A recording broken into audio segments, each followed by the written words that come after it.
Check 1, 2. Check, check. Chickity, check, check, check. Hello. What's up, everybody? Welcome to the podcast. Y'all miss me?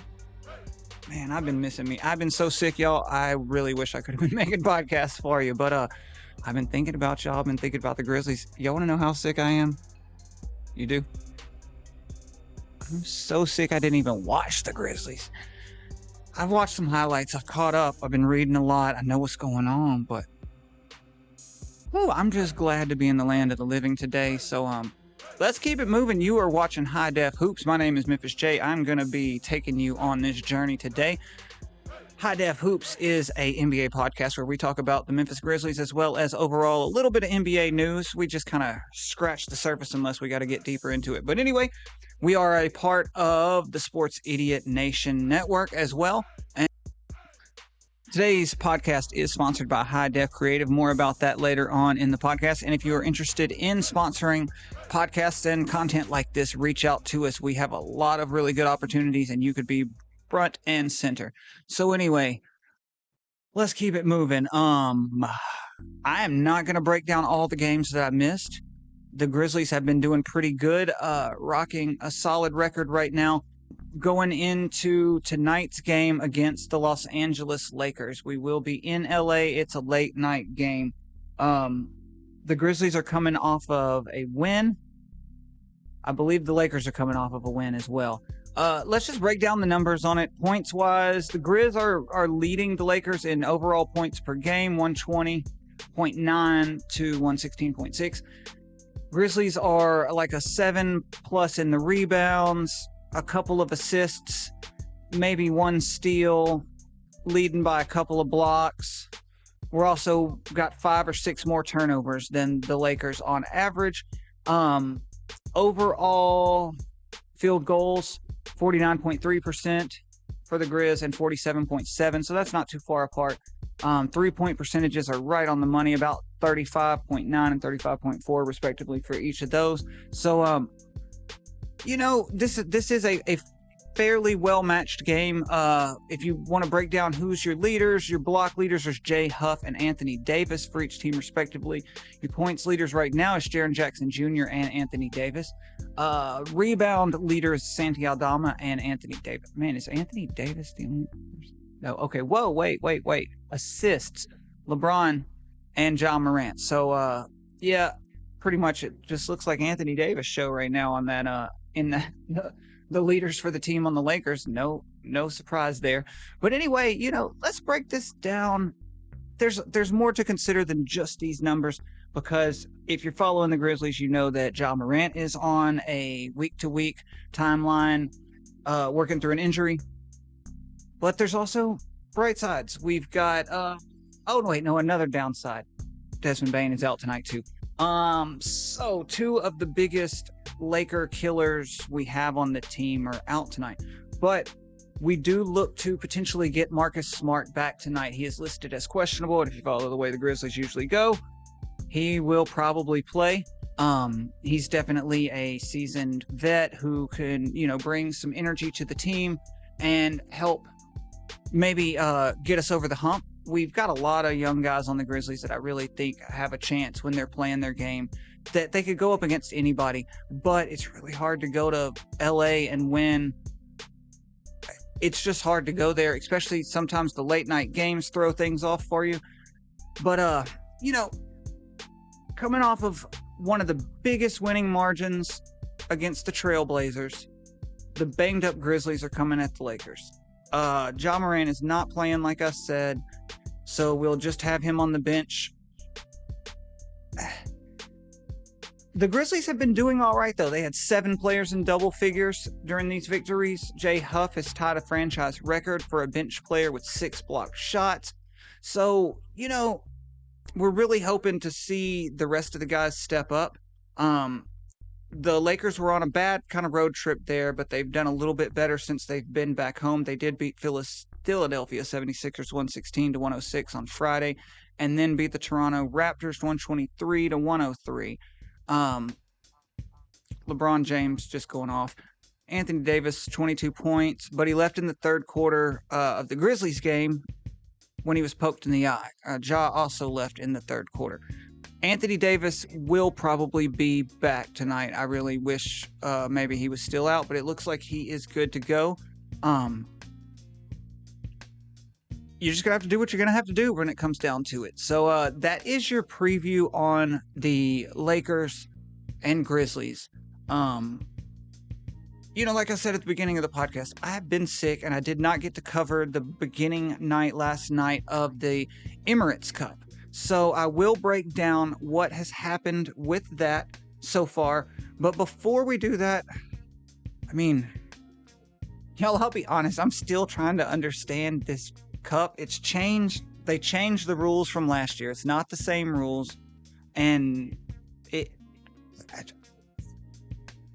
looks simple, but then the more I hear people explain it, the more I kind of get confused. So when it comes to it, there's two terms you need to know: group play and knockout rounds. Group play is where all 30 teams randomly were drawn into groups of 5 within their conference. So there's 3 different groups of 5 in each conference based on their regular season last year.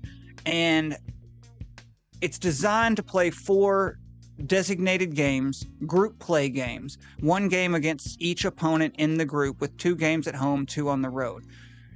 After that, you take the best of those and you go into the knockout round. The 8 teams advance to this stage, the 6 teams with the best standing, and 2 wild cards, the teams from each conference with the best record in group play games, but who finished second in the group. This stage is single elimination. It's got a quarterfinals, semifinals, and then a championship. So the championship, I believe, is being played in Las Vegas. So last night was the first night of games, and I'm just going to go through. I'm reading this off of NBA.com if it sounds kind of dry. East A, in the East round, yes, so East A, Magic beat the Hornets 114-89. Franz Wagner scored season-high 32 points in 3 quarters, and Orlando goes 30-6 run in the second half to pull away from Charlotte. So, yeah. Magic took that one. East and B, Pistons beat the Heat 123-121 in overtime. Jalen Duren flushes an inbound alley-oop with 1.1 seconds left, and Malik Beasley hits the go-ahead free throw after Miami gets a technical for calling a timeout they didn't have.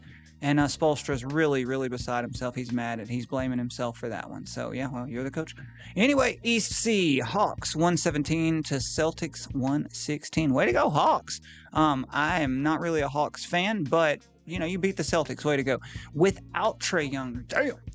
Atlanta overcomes 37 points from Jaylen Brown and rides Jalen Johnson's triple-doubles. Damn, way to go, JJ. 18 points, 13 rebounds, and 10 assists. They beat Boston. So in the East A, you got another game in the A. Knicks 111 to 76ers 99. Way to go, Knicks. Karl Anthony Towns delivers a double-double. And New York spoils the debut of Joel Embiid, who finished with 13 points in 26 minutes. So, welcome back, Joel. Way to go, Knicks. In the East, last game of the East will be the Bucks beating the Raptors 99-85. Giannis leads the way with 23 points, and Milwaukee earns a much-needed win over Toronto. Grady Dick did have 32 points. Damn, Dick. All right, West B. Let's get into the 3 games from the West. We got the Suns beat the Jazz 120-112. Devin Booker 15 of his 31 points in the fourth. Mason Plumlee fills in. Yusuf Nurkic 15 points and 14 rebounds. Blazers beat the Timberwolves. Damn, they must have been mad about that Grizzlies win. Blazers 122 to Timberwolves 108. Robert Williams III's Jeremy Grant each scored 19 points. Portland catches fire from 3, 18 for 32 while rolling past Minnesota. I'm going to say 18 for 32 is not on fire. That's just about half and half, but I guess that's better than league average, so what am I talking about? Do some math, bruh. Anyway, West C, we also got the Warriors 120 to the Mavericks 117. So the Warriors beat the Mavericks. That was also Klay Thompson's return to the Bay Area. I think they hung his jersey up, some other stuff. Anyway, Stephen Curry whooped him, scored 37 points. He's including Golden State's final 12 points to rally the Warriors and Klay Thompson's emotional return to Chase Center. So that's what happened in the first night of the Emirates Cup. I don't really have a whole lot more to break down on that. These games will be going on every Tuesday and Friday during the month of November until the final Tuesday, December 3rd. Then the knockout round quarterfinals, I believe, will start Tuesday, December 10th, Wednesday, December 11th. So, this is something to help bring some attention to the league, an attempt to help people find a meaning, a reason and meaning behind getting paid all these dollars. So they need, some more dollars to incentivize them to play hard. No, I don't know. I think they're really just trying to get some attention from the fans. A lot of people tune out during the regular season. And, the NBA is always just trying to find ways to keep engagement going and to build its fan base. And nothing wrong with that. So, breaking it down, I understand it. It's a little bit. Was it last year that you had like certain amounts of points that count? And does that still count? Every time I read how it works, they're not talking about that. I thought there was something where if you score so many points, then you automatically can win your group. But I'm dumb. I'm admitting I'm kind of out of it, y'all. I am, like I said at the beginning of this, I'm just really thankful to be back and sitting in front of this computer and getting a little bit of work in. I have been really, really sick. So, y'all, I did not give up on you. I apologize for my absence, and I will try to keep my presence here more of a regular thing. I really do enjoy the Grizzlies and the NBA overall, and I want to get more involved with this. This is a one-man show, though, so y'all cut me some slack and, help support. If you have a business that you would like to see popping up on this, and like I said, I'm a part of a network. We've got a huge amount of different pages that we could get your business in front of. Reach out. You would be really surprised what can come from a sponsorship with something like Sports Idiot Nation. Titans Idiot Nation has over 60,000 people in roughly mostly the Middle Tennessee and Tennessee Titans viewing area. But we've got people nationwide. We've got pages, Racing Idiot Nation, that's nationwide, Sports Wrestling Idiot Nation. We got, there's some opportunities. I'm not joking. If you've got a business out there, reach out to us. We could help you. I'm not going to waste any more of your time. Thanks for tuning in. If you're still here and you're supporting the podcast, I really do appreciate it. If you're listening somewhere else, I really do appreciate it. I'm not going to ask you to do anything you don't want to do, but if you like it, let people know about it. Share it. Throw it up on the interwebs. It does help us. We are just getting started. I appreciate everybody who's subscribed so far. I'm just going to go ahead and cut this so I can get it done and get it out to you. So thanks. Take it easy. Peace.